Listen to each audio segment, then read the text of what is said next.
નવ શેરનો હાર કરા દે એમ કે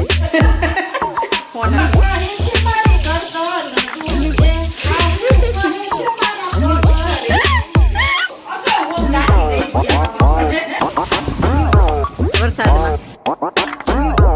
એવરીવન જય શ્રી કૃષ્ણ રાધે રાધે જય સ્વામિનારાયણ બધાને તમારે બધાનું સ્વાગત છે આજના એક નવા બ્લોગમાં અને નવા ઘરમાં. જો મમ્મી જો પાછળ મજા આવે ને સ્વિમિંગ પુલમાં.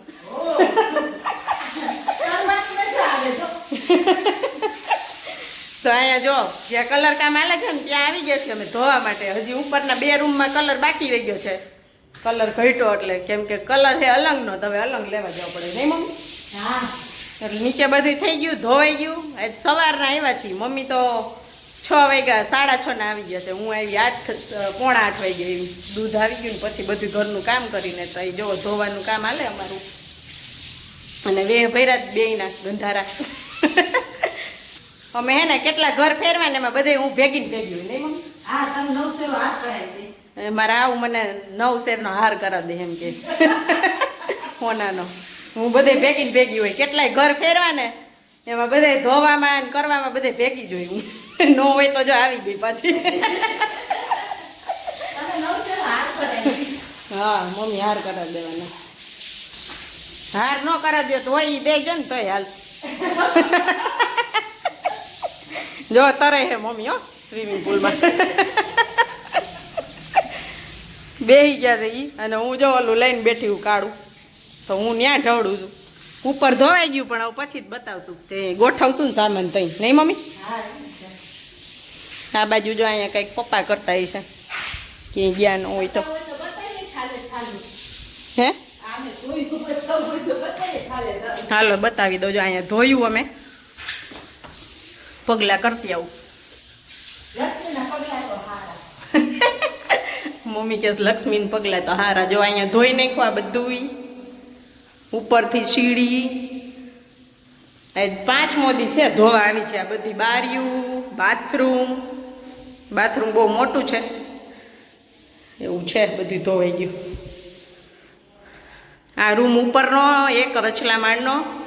તાવ નીચે કલર થઈ ગયો. વચલો માળ ને ઉપરનો 2 રૂમ બાકી છે. એ તો હવે પછી કરશે ક્યારેક લઈ આવશે કલર ત્યારે. 3 hours later.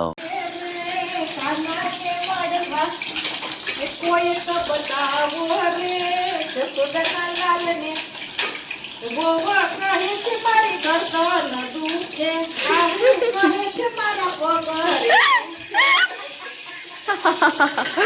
પેલા કેમ કરી રસ પેલા એકલા હું જતો મારું જાવ ભેગું મને દુખે. તૈન જાન દે સોય કરવી રે કાનાને મળવા.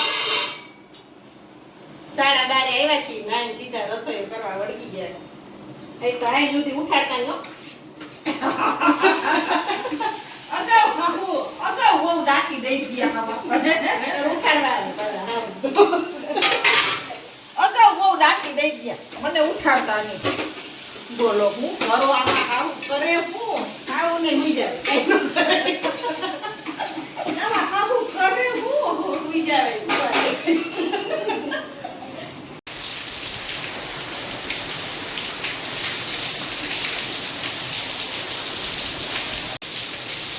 વાગી ગયા છે સાંજના 5. ધબધબાટી વરસાદની ચાલુ છે. જો હું પલળીને આવી.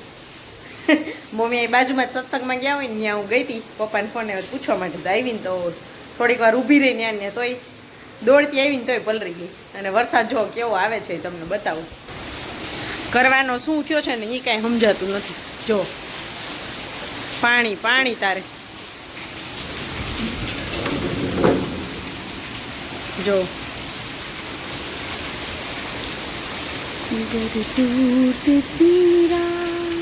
કાલ છે ને થોડોક વહેલો વરસાદ આવ્યો હતો. 4:30 થયા ને તો ચાલુ થઈ ગયું. બાજુમાં કાલે રામા મંડળ હતું રમાડવાના હતા સામૈયા હતા ને તો એટલો ધબધબાટી બોલાવી બધા ઊભા રહી રહીને થાય કાને પછી કેન્સલ કર્યું બિચારા. હવે ખર્ચો પૂરો થયો ને કામ થયું ને એવું થયું. અને આજે એ ટાઈમે અંધારું થયું હતું પણ છે ને મોડો આવ્યો. જો કાલ મોડો આવ્યો ને તો સામૈયા થઈ ગયા હોત બિચારાઓને. અને રાતે પછી વરસાદનું ટીપુંય નથી આવ્યું. જો રામા મંડળ રહીમાં હોત ને તો આખી રાત વરસાદ નહોતો આવ્યો એવું છે. હવે માન્યાબેન વહી ગયા ડ્રોઈંગ ક્લાસમાં. હું સંકેલું છું કપડાં. આજે બપોરે ધોયા હતા તો હજી સંકેલવાના બાકી છે, કેમ કે ઓલી ઘરે બધું ધોવા ગયા હતા એટલા માટે.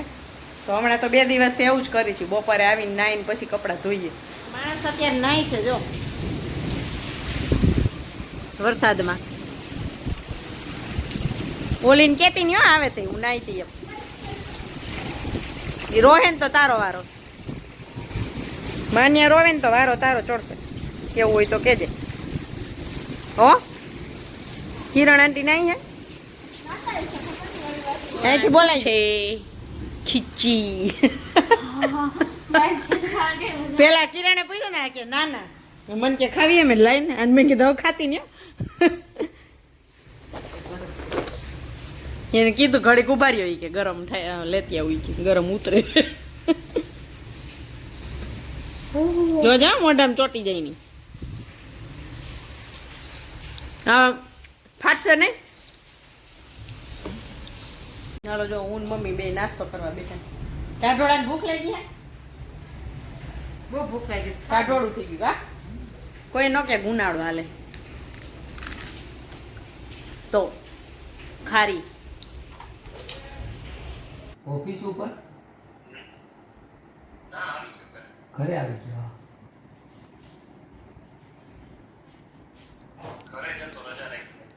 એવું છે રજા રાખી.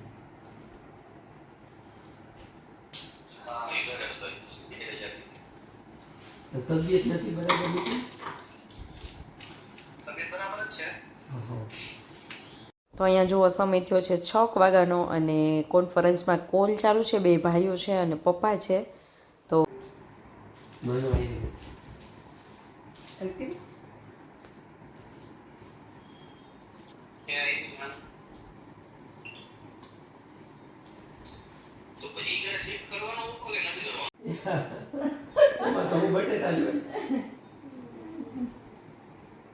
ભાઈએ દૂધીનું શાક ખાતું.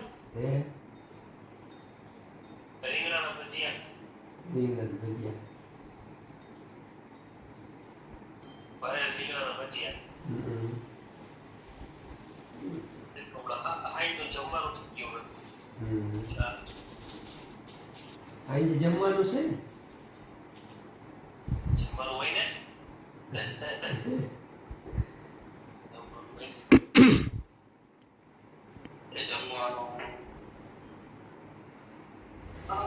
તો અહીંયા જો હું ને મીસુ બે બહાર બેઠા છીએ. મસ્ત ઠંડુ ઠંડુ વાતાવરણ થઈ ગયું છે. હે શિયાળો છે કે ચોમાસું છે કે ઉનાળો કાંઈ ખબર નથી પડતી. હા વરસાદ ચોમાસા જેવો, ઠંડી શિયાળા છે. સીઝન આલે ગરમીની એવું. તો એવું કંઈક છે. માનીએ બેઠી હતી ગઈ હમણાં અંદર તરબૂચ ખાવા માટે. તો બધાય જમીન ફ્રી થઈ ગયા. છે રેડીમેડ પાઉંભાજી ખાવાની હતી, કેમ કે પપ્પાના ફ્રેન્ડ અહીંયા બાજુમાં રહે છે ને એ લોકો જતા રહેવાના હતા. તો આ લાસ્ટ ડે અહીંયા હતા એ લોકોએ. તો બધાય ભેગા જઈમાં કાંઈ ક્લિપ બ્લિપ લેવાની નહોતી એવું છે. જો આવ્યા માન્યા બેન બાય આવ્યા. ગાઈઝ હવે અમે આવી ગયા છીએ અંદર બેસીને બહારથી. તો આજના વિડીયોનો એન્ડ પણ આપણે અહીંયા કરી લેશું. મળશું એક નવા વિડીયો સાથે. આઈ હોપ તમને બધાને વિડીયો સારો લાગ્યો હશે. તો જો મારા વિડીયો તમને સારા લાગતા હોય તો લાઈક કરી દેજો, શેર કરી દેજો, સબસ્ક્રાઈબ કરી દેજો. તમારી એક કોમેન્ટ મારા માટે બહુ મૂલ્યવાન છે, તો કોમેન્ટ કરવાનું ભૂલતા નહીં. અને લાઈક પણ એટલું જ મહત્વ ધરાવે છે, તો લાઈક કરવાનું પણ ભૂલતા નહીં. તો મળશું નવા વિડીયો સાથે. આવજો, બાય, ગુડ નાઇટ, જય શ્રી કૃષ્ણ બધાને.